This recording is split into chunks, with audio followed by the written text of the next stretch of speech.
As we know, there were big empires in the history of Bharat, like the Guptas and the Mauryas, etc. So they must have had big Raj Mahals or great royal palaces.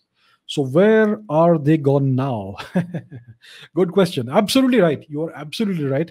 We had enormously powerful and and very, very influential empires. We had very powerful emperors. Kanishka, we had Chandragupta Maurya, we had Ashok, we had emperors like Pushya Mitra Sunga, we had Skandagupta among the Guptas, and so many more. We had Shivaji Maharaj, one of the greatest emperors of India, right?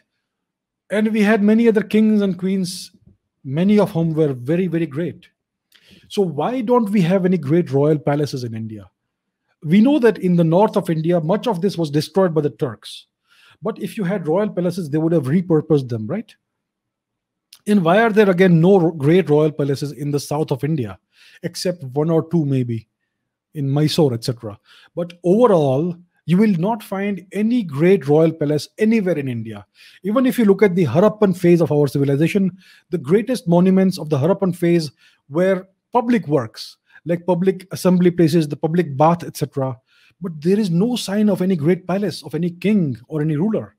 Why is it so? That's a fantastic question you've asked. And again, you will find no sign of any great royal palace in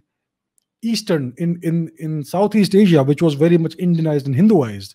The greatest monuments throughout the Indian and greater Indian world were always temples, right?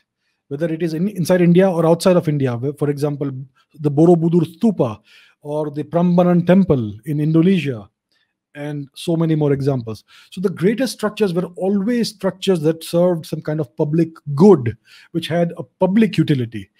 You will never find any great royal palaces. It is because, according to Indian culture, according to Raj Dharma, the king is supposed to live modestly. He is not supposed to extract wealth from the people and become some kind of Superman or something. The king's duty, according to Raj Dharma, is to serve the people and to serve the kingdom and the nation and the civilization. The highest morality for a king is that his people and his kingdom should prosper, not that he should prosper. And that is what India's kings and queens have always followed for centuries and millennia. Even in the Harappan era, you will not find a single great royal palace. You will not find any architectural structure that tells you that this is a royal palace or a royal structure. Even Shivaji Maharaj did not live in a great palace. Even a great queen like Ahalyabai Holkar lived in a very modest dwelling. So this is Indian culture. Our kings and queens always lived modestly. Their purpose of existence was to serve the people, to serve the kingdom, and to serve the civilization. So that is what sets India apart from all other cultures. Look at China. They have immense palaces. The so-called forbidden city in Beijing, right? Even in Japan, you have palaces. And in Egypt, you had the pyramids and whatnot, etc. And throughout the world, you have these great palaces and castles that were the sole residence of kings and queens and royalty. So in India, we did not have this class system.